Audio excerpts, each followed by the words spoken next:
Hi, my name's Joe, and in 10 months I'll be 30 years old. 6 weeks ago, I joined a gym, and part of this gym is they have classes for nutrition, and they invite people to speak to us. And exactly 4 weeks ago, Dr. Tiffany Wright, the skinny coach, was invited to one of these classes, and I got to see her speak. And I immediately felt like this is a perfect situation for me.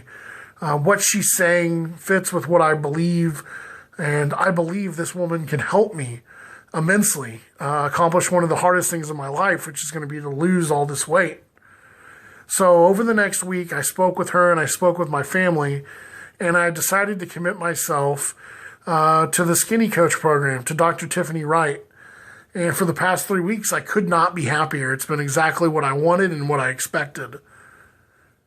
But this video today is not about the past 6 weeks of my life. It's about the story of how I got to where I was 6 weeks ago. And 6 weeks ago, I was a 565-pound man.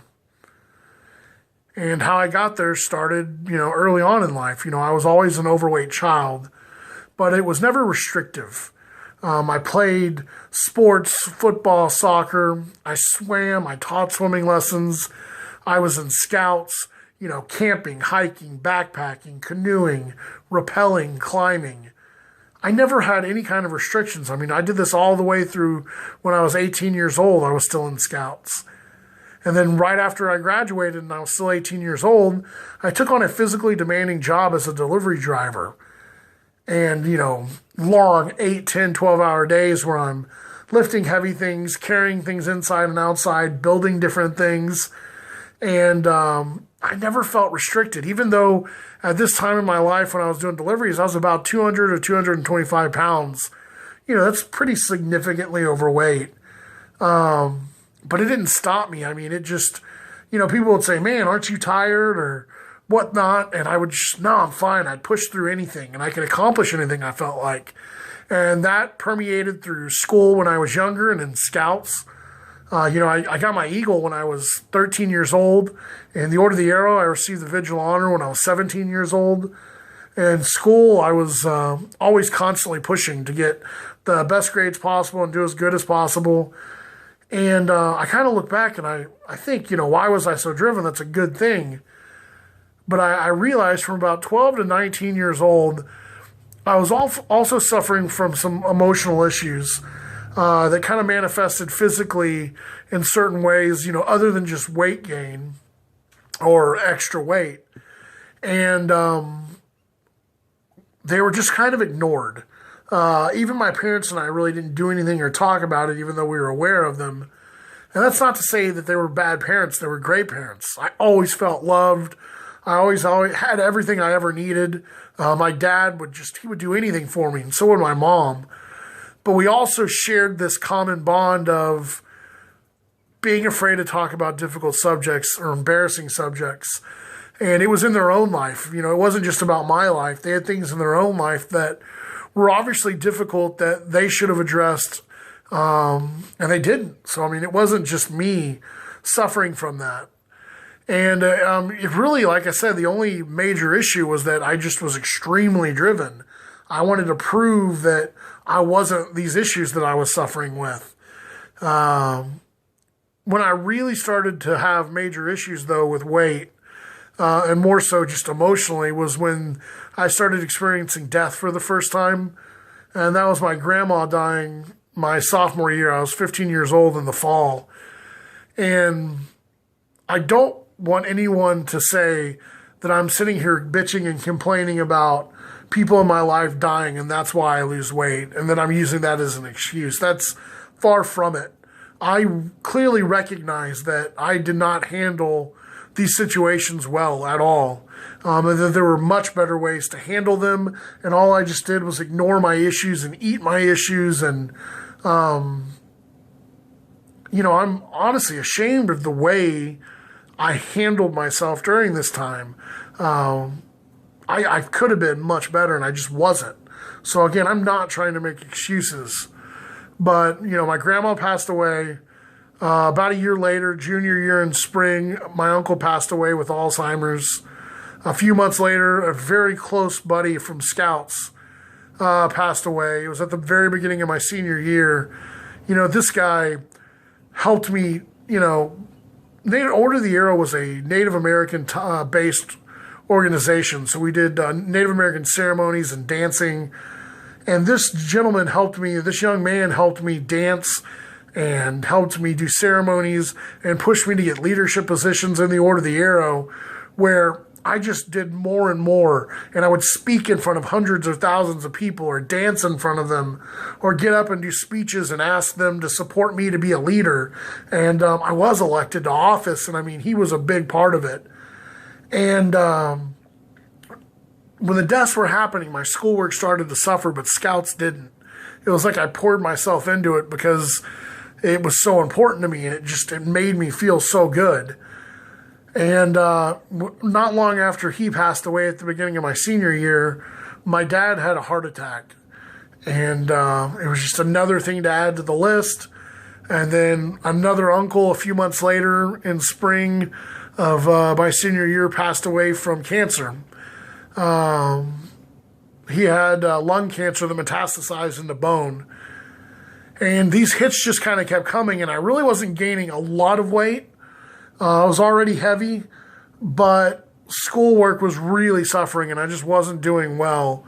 And by my senior year, I started experimenting with alcohol and kind of dabbling in marijuana a little bit and just not being the person I wanted to be anymore. And my dad was pretty sick and had a lot of issues after the heart attack. He was definitely struggling. And by the time I was 19, in the fall of 2004, he had a surgery that just wasn't successful. He had another heart attack because of it. And I mean, it was a very stressful time. And just as I turned 20 years old, we found out he had esophageal cancer. And that's when I really started putting on weight. At work, I stopped being a delivery worker. I didn't want to be away from my family anymore. I didn't want to be missing school. I wanted to graduate because it was an important thing for my dad and for me to see me graduate. And I took a desk job doing purchasing. And between not being as physically active anymore and just now emotionally eating nonstop after finding out he had cancer, the weight just started flying on. I was about 225 pounds doing deliveries. And ultimately, throughout the surgeries and all the treatments, my dad passed away on February 6th of 2007, and I was 400 pounds. And his death was especially traumatic because I was afraid to tell him goodbye. I was actually mad at some people that were doing it. I didn't want to give up, even though, he was suffering. It was obvious he was suffering. And there was nothing we could do to comfort him, but I was just distraught. I did not want to lose him. I was 21 years old, about to turn 22, when, he died 10 days before my 22nd birthday. And I remember the night that it happened, and that my brother and sister-in-law came over as soon as possible. And he was throwing up blood and he was awake. But then not long after that, he kind of started to lose consciousness to where he wasn't awake, but his eyes were open and he was breathing extremely heavy. And he was just struggling to breathe. And I knew it was the end. And my family was telling him goodbye again. They had already done it previously. And I finally had gathered the courage to tell him to let go. But in order to do it, I asked my family to leave. And I said, I just want to talk to Dad alone. And I got real close to him, and I was whispering to him that it was okay, that I'd be okay, that Mom would be okay, and I'd help her, that I knew it was going to be tough on her. She'd never lived alone, but that I'd help Mom, I'd help myself, that it was okay for him to let go. I didn't want him to suffer anymore. And I was so concentrated on what I was saying and what I was feeling that I didn't realize that I couldn't hear him breathing anymore. And my sister-in-law stuck her head in to check on me, and she said, "Joe, he's gone." And that's when I looked and I realized he wasn't breathing anymore. His eyes weren't open anymore, and he was gone. And I just started wailing. And I just couldn't believe the emotion. I felt like I'd stolen his last moments from my family. It was only 10 minutes between me sending him out and him passing away. And I lived up to my promise. I stayed and took care of my mom for 4 years, and she probably only needed me for, a short period at a time. But I stayed. I didn't want to leave her. And the whole time, despite my family telling me it was okay, I never really forgave myself yet or at that point, for having them miss his final moments. And, I worked with a guy, a therapist that helped me get over some of those, fears and some of those regrets and emotions.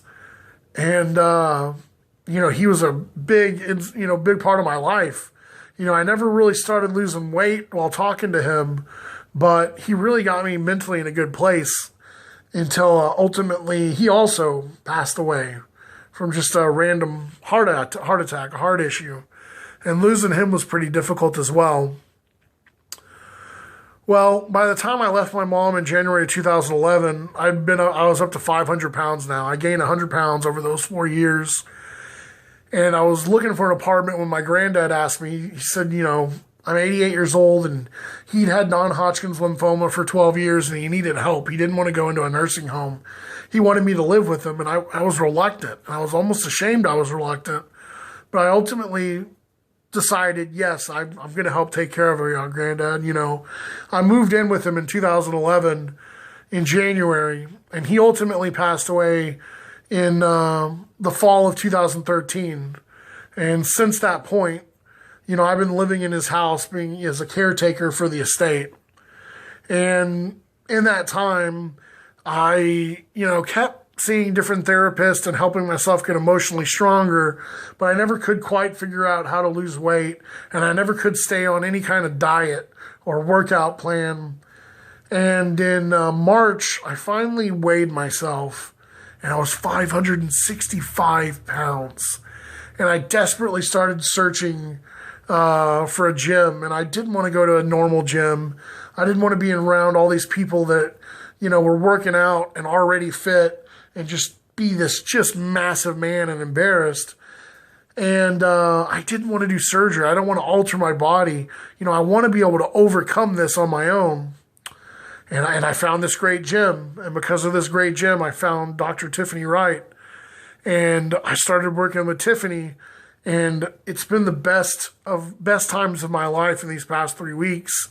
I still have the occasional emotional struggles, and I still have, bouts of anger, but I feel like what I'm doing right now is meaningful.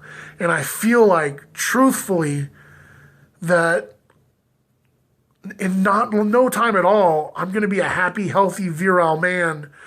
And what I'm doing now matters. And what I'm doing right now is so important that it's going to define my life from now on. And that I'm going to be a happy, healthy man in my 30s. And I cannot wait. I'm so excited. And I'm already that man. I'm already talking to people more about what's going on. I'm more open. I'm more honest.